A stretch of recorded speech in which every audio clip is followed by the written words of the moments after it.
Selamat sore pemirsa, bersama saya Puji Lestari, inilah Jateng hari ini.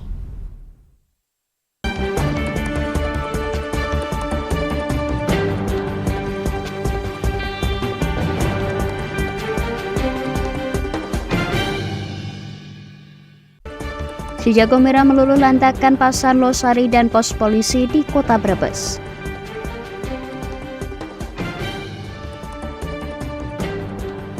Sembilan tahun bocah gerobokan dari keluarga kurang mampu alami kelumpuhan.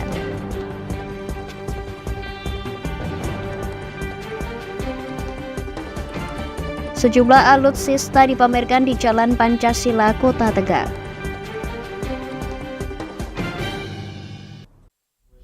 Selamat sore pemirsa, bersama saya Puji Lestari, inilah Jateng hari ini.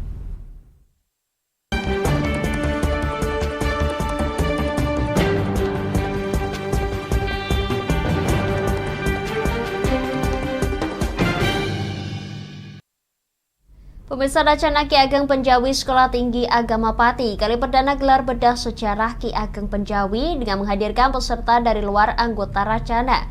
Upaya ini dimaksudkan guna mengajak seluruh elemen di Pati untuk mengenal lebih dalam kiprah Ki Ageng Penjawi Sang Adipati Pati.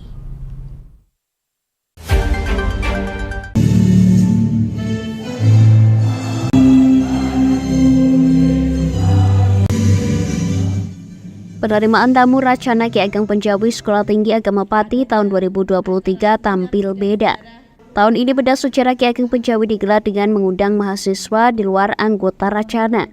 Untuk diketahui, Racana merupakan sebutan organisasi pramuka di tingkat perguruan maupun sekolah tinggi. Momentum ini turut menghadirkan pemateri yang lihai di bidangnya seperti Ragil Haryo Yudiartanto selaku sejarawan Pati, Teguh Cumadianto selaku juru kunci Makom Ki Ageng Penjawi, dan Agus Sunarko yang merupakan tokoh masyarakat sekaligus tokoh pemerintahan dari Kecamatan Dukuh Seti. Gelaran ini dimaksudkan guna mendalami kisah perjuangan Ki Ageng Penjawi serta dapat mencontoh keteladanan dan kepemimpinannya. Ria Ardia selaku Ketua Dewan Racana menuturkan kegiatan ini akan terus digelar sebagai bentuk pendalaman kisah Ki Ageng Penjawi yang sekaligus merupakan nama Racana yang ia pimpin. Kendati demikian, pihaknya berharap ke depan akan banyak unsur elemen masyarakat yang dapat mendalami kiprah Ki Ageng Penjawi. Kegiatan ini setiap tahun ada, tapi hanya lingkup anggota Racana, dan alhamdulillah sekarang untuk yang ini kita buka untuk umum harapannya biar masyarakat umum dan mahasiswa yang lain selain anggota Racana juga tahu siapa beliau, siapa Penjawi. Jadi ini memang bukan hanya mahasiswa maupun anggota Racana ya Kak ya, dan ini mengundang masyarakat umum di sekitar Pati atau ada yang di luar dari Pati? Data yang diterima ini yang mengikuti seminar pada malam hari ini sementara ini masih di Kabupaten Pati. Salah satu pemateri Agus Sunarko selaku tokoh masyarakat dan praktisi pemerintahan mengapresiasi gelaran bedah sejarah ini. Lantaran kisah Ki Ageng Penjawi turut serta menjadi diskusi nan apik di lingkup akademisi. Imbas perhelatan napak tilas Ki Ageng Penjawi Kebangkitan Pati dampaknya dapat sangat berpengaruh besar terhadap antusiasme para masyarakat. Dan pada malam hari ini terbukti dari akademisi type calon racananya dalam penerimaan calon racana ini mengadakan seminar bedah sejarah Ki Ageng Penjawi. Ini sangat luar biasa karena yang semula dari peziarah-peziarah ini ternyata ini dibawa ke ruang akademisi untuk diskusi, yang tentunya saya selaku narasumber di bidang praktisi pemerintahan sudah selayaknya harus mendukung dan selalu mensupport, kalau perlu mengembangkan diskusi-diskusi ini ketika nanti sudah terkonklusi ternyata Ki Ageng Penjawi adalah Raja Pati pertama, sudah barang tentu atau sudah selayaknya ini juga dibawa ke ruang diskusi ke pemerintahan. Pihaknya berharap ke depan kasanak kisah Ki Ageng Penjawi dapat termaktub dalam diri setiap generasi tunas kelapa, generasi muda, dan beragam elemen lainnya, sehingga keteladanan dapat hidup sepanjang masa. Sugiono selaku Kepala Kuarca Pati yang turut hadir menuturkan apresiasi atas digelarnya bedah sejarah Ki Ageng Penjawi. Hal tersebut menjadi pengingat agar generasi muda penerus bangsa dari lingkup pramuka dapat meneladani kepemimpinan Ki Ageng Penjawi. Saja kepada pramuka Setai Pati yang telah menyelenggarakan kegiatan ini. Karena apa? Karena dengan kegiatan ini, adik-adik Ratana Baru ini bisa mengetahui keteladanan Ki Ageng Penjawi, kepemimpinan Ki Ageng Penjawi yang tentunya akan menambah ilmu dan diterapkan oleh adik-adik. Pesan harapannya Racana Ki Ageng Penjawi dapat turut serta mengangkat cerita Ki Ageng Penjawi kepada masyarakat luas, sehingga semakin banyak masyarakat baik Pati maupun luar daerah dapat mengenal kiprah salah satu tokoh penting di era zaman Kerajaan Mataram Islam. Dari Pati Mutia Parasti, Lingkar TV melaporkan.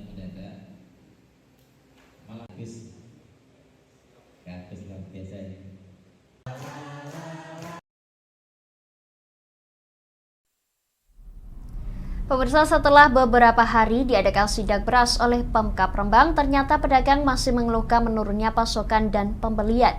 Dengan naiknya harga beras yang sudah mencapai Rp15.000 per kilogramnya, pihak Dinas Perindustrian Perdagangan Koperasi Dindakop akan menurunkan 140 ton beras di setiap kecamatan.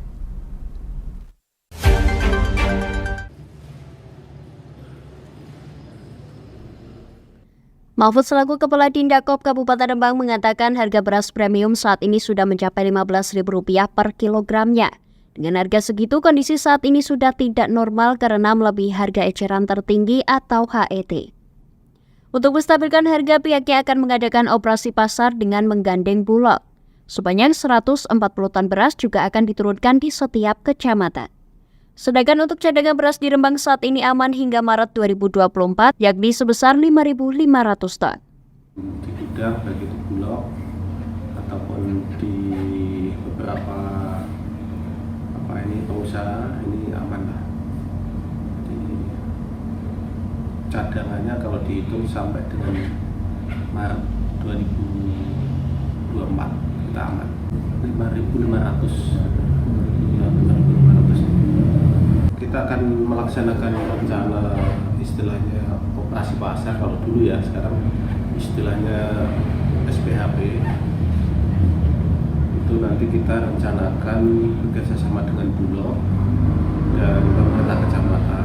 Nanti ada sekitar 140 ton lah ya, 140 ton nanti akan kita lakukan operasi di setiap kecamatan. Diperkirakan dengan datangnya musim hujan pada bulan November mendatang, harga beras akan kembali normal pada akhir tahun hingga awal tahun 2024 nanti. Dari Rembang, Vicky Rio, Lingkar TV melaporkan.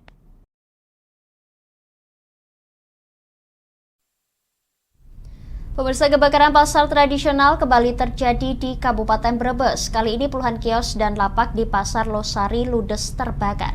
Bahkan kebakaran merembet hingga menghanguskan sebuah pos lantas Cisanggaru.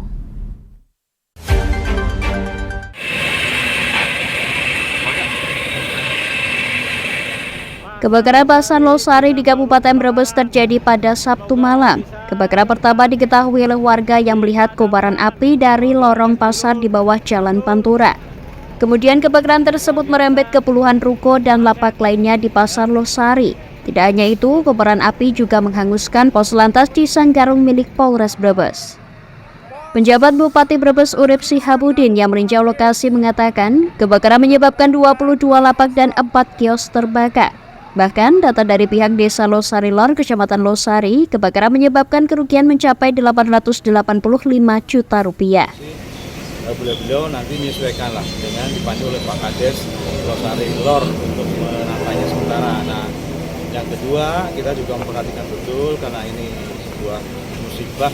Tentu kami juga dengan Basnas nanti kami komunikasikan ya sekedar untuk menambah modal sementara sedikit mungkin untuk para pemilik lapak yang menabung sebulan lagi.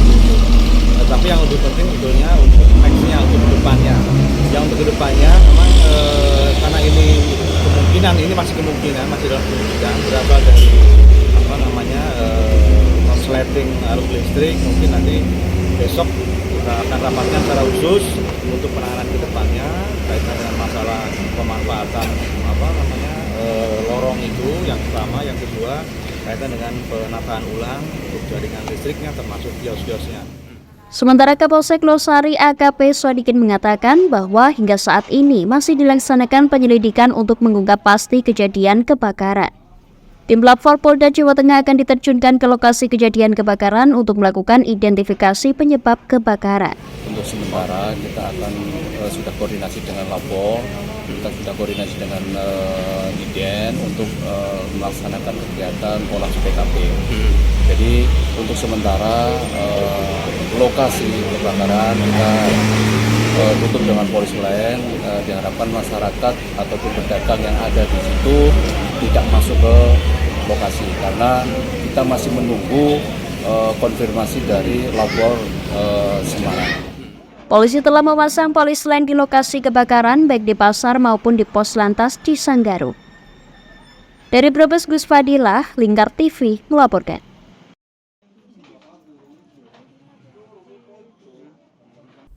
Pemirsa, kawasan Jalan Pancasila Kota Tegal, Jawa Tengah dipenuhi sejumlah kendaraan tempur TNI. Mulai dari Panzer Anoa, Rantis Ataf, Meriam, pelontar rudal, mobil Jihandak, hingga truk pengangkut pasukan juga dipamerkan. Dengan atmosfer getaran. Keberadaan sejumlah alutsista lengkap dengan puluhan pasukan Raider di jantung Kota Tegal ini bukan untuk melakukan serangan, namun merupakan kegiatan pameran alutsista yang digelar Kodim 0712.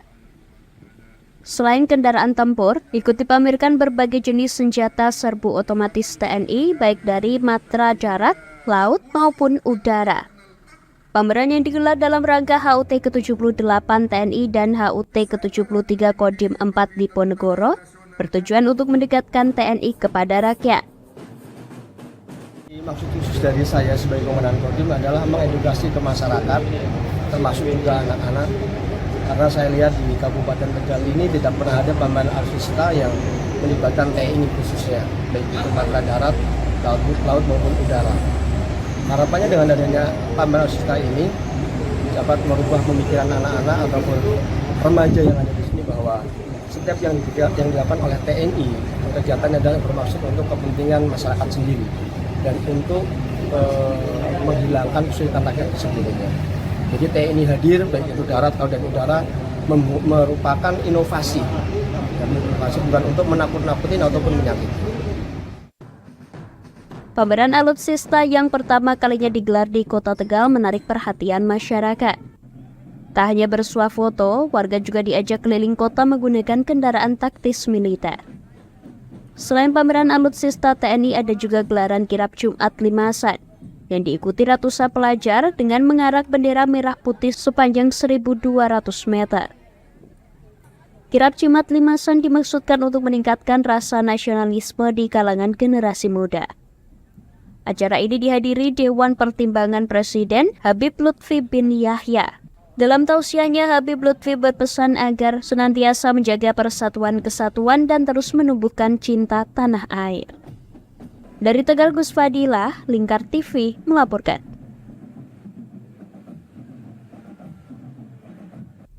Pemirsa, kemarau panjang membawa berkah tersendiri bagi jasa isi air di Umbul Senjoyo, Desa Tegalwaton, Kecamatan Tengaran, Kabupaten Semarang. Saat ini jasa pengisian air ke truk tangki mengalami kenaikan hingga 2 kali lipat.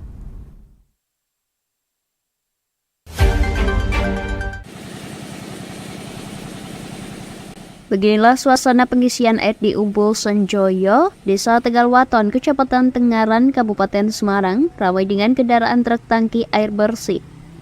Para pengusaha air bersih tersebut memakai truk tangki berukuran 5.000 liter maupun pick-up yang membawa tandon air.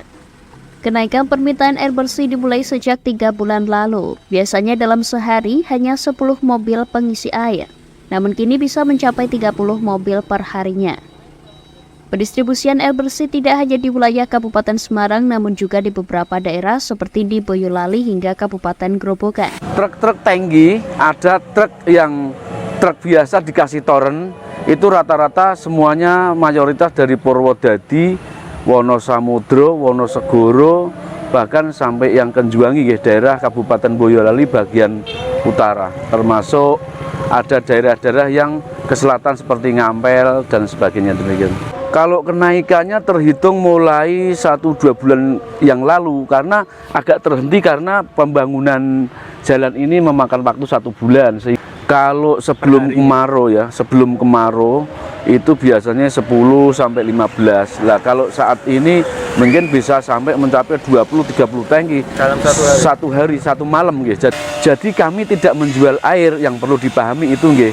Jadi kami ini hanya jasa menaikkan ke tangki, karena posisi tangki di atas, airnya di bawah seperti kita lihat. Kemudian jasanya itu sekitar 20-25 ribu. Kalau mereka ada tangki dan membawa diesel ya kami bantu, nggak bayar. Umbul Senjaya sendiri memiliki luasan 19 hektar dengan 1,5 hektar kawasan yang memiliki air. Dari Kabupaten Semarang, Agung Nugroho, Lingkar TV melaporkan. Pemirsa, seorang bocah di Grobogan mengalami gangguan syaraf dan otak selama 9 tahun hingga menyebabkan seluruh organ tubuh tidak bisa berfungsi. Keluarga mengaku pasrah dan memilih merawat anaknya di rumah karena ketidakadaan biaya setelah berbagai upaya pengobatan dilakukan dan tidak kunjung membaik.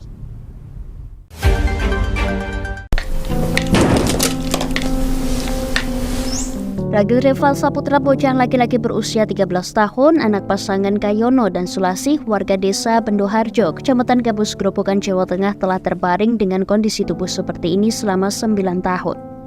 Seluruh tulang dan persendian kaku dan tidak bisa digerakkan, sementara syaraf dan otak sudah tidak berfungsi normal. Ia hanya bisa diam dan menangis ketika digendong oleh ibunya.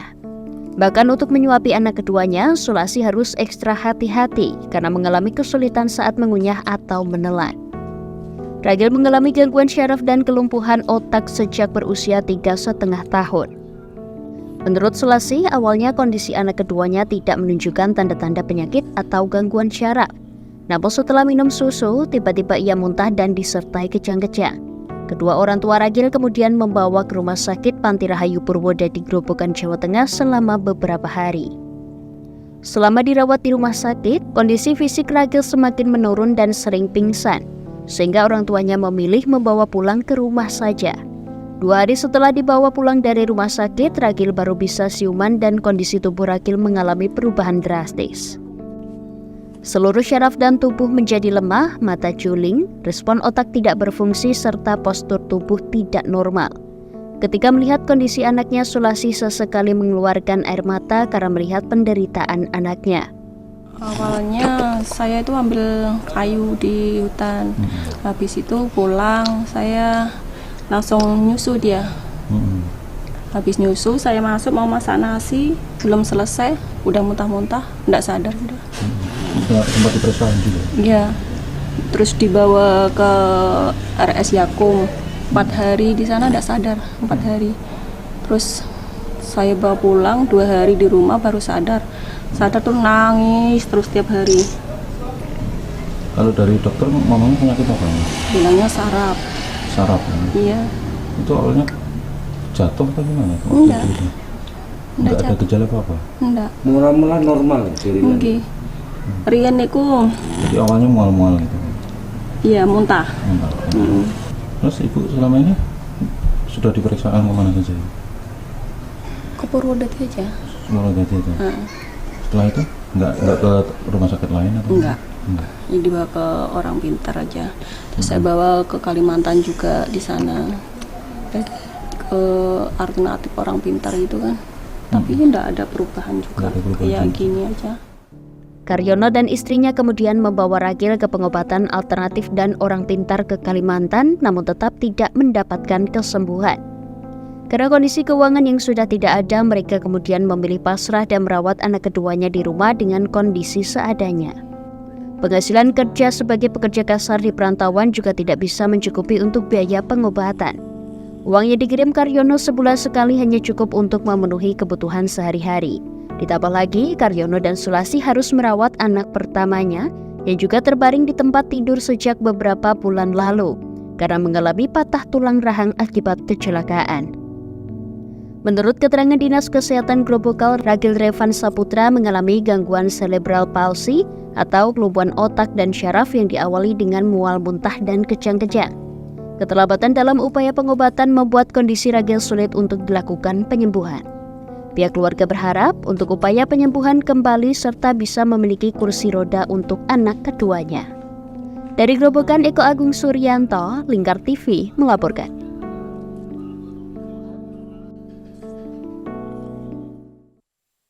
Sejenak pemirsa, tetap bersama kami di Jateng hari ini.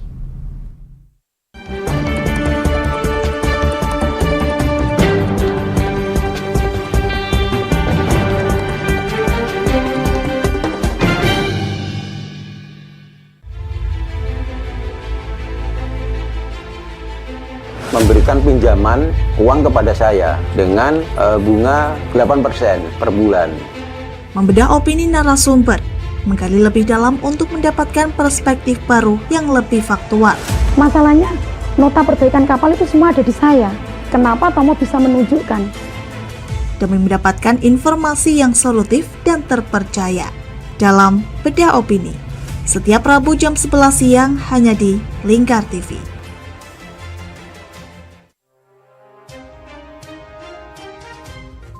Inilah ketiga anggota komplotan pencuri spesialis pecah kaca mobil setelah melakukan penggelapan 20 sepeda motor dan 2 unit mobil dengan modus retard.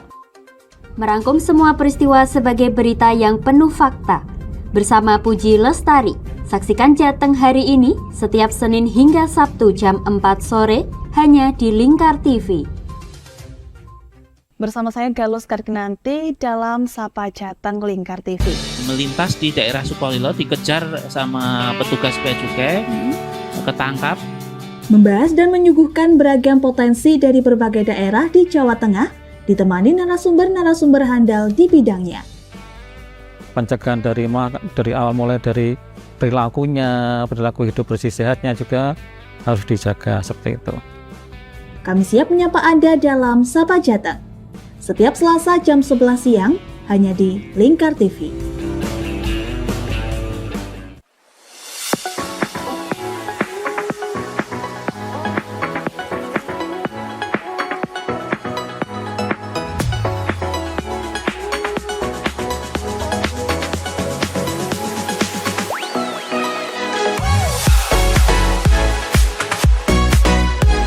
Kami ya, dengan bangga kami mempersembahkan sebuah store busana muslim modern yang untuk masyarakat Jateng sini.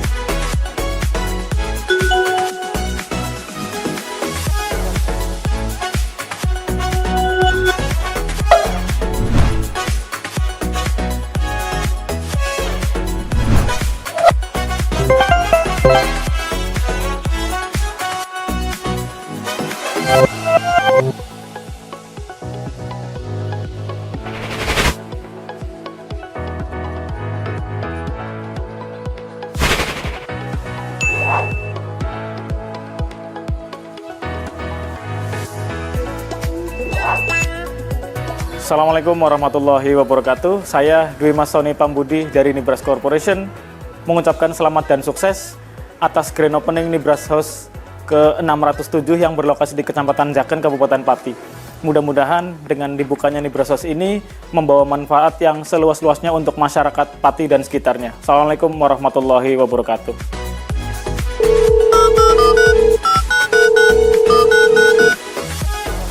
Selamat buat grand opening Nibras House buat di Jaken. Semoga usahanya bisa laris, bisa digemari banyak masyarakat di Jaken. Tentunya berkah buat semuanya.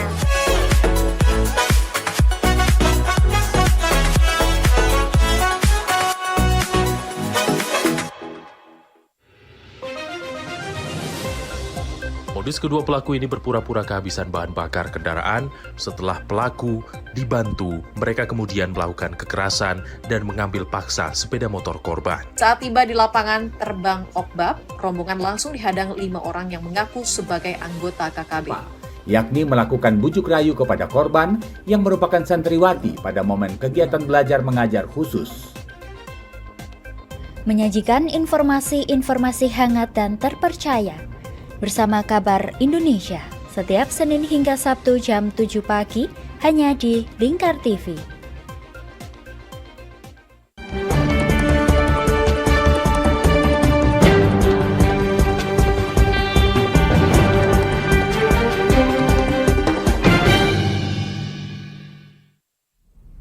Anda masih menyaksikan Jateng hari ini pemirsa. Akhir-akhir ini cuaca panas ekstrim dikeluhkan masyarakat di berbagai daerah di Indonesia. Namun bagi para pedagang kaki lima di pinggir jalan, kondisi ini membawa berkah bagi mereka. Para pedagang es mengaku saat ini jualannya naik hingga 100%.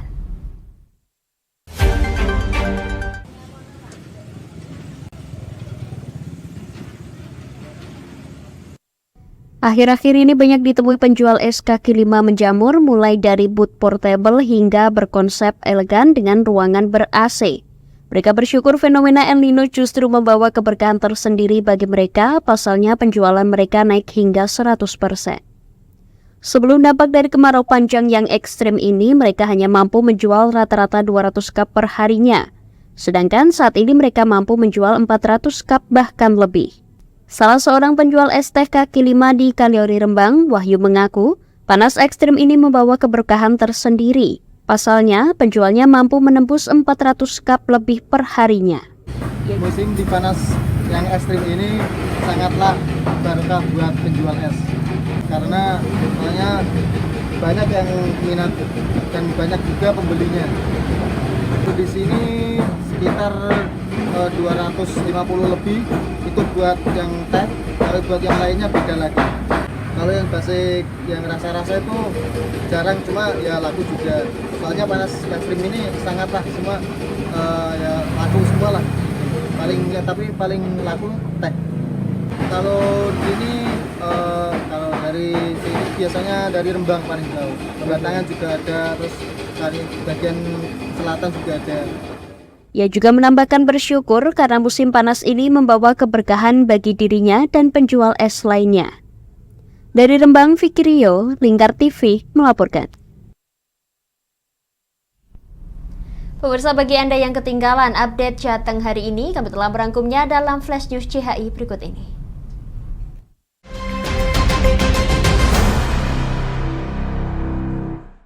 Kemarau panjang membawa berkah tersendiri bagi jasa isi air bersih di Umbul Senjoyo, Desa Tegalwaton, Kecamatan Tengaran, Kabupaten Semarang.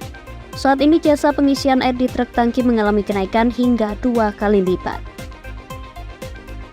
Kawasan Jalan Pancasila Kota Tegal, Jawa Tengah dipenuhi sejumlah kendaraan tempur TNI.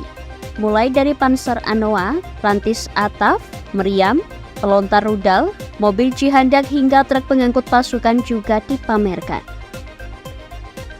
Seorang bocah di Grobogan, Jawa Tengah mengalami gangguan syaraf dan otak selama 9 tahun hingga menyebabkan seluruh organ tubuh tidak bisa berfungsi. Keluarga mengaku pasrah dan memilih merawat anaknya di rumah karena ketidakadaan biaya setelah berbagai upaya pengobatan dilakukan dan tidak kunjung membaik. Akhir-akhir ini cuaca panas ekstrim dikeluhkan masyarakat di berbagai daerah di Indonesia. Namun bagi para pedagang es kaki lima di pinggir jalan, kondisi ini membawa berkah bagi mereka. Para pedagang es mengaku saat ini jualannya naik hingga 100%.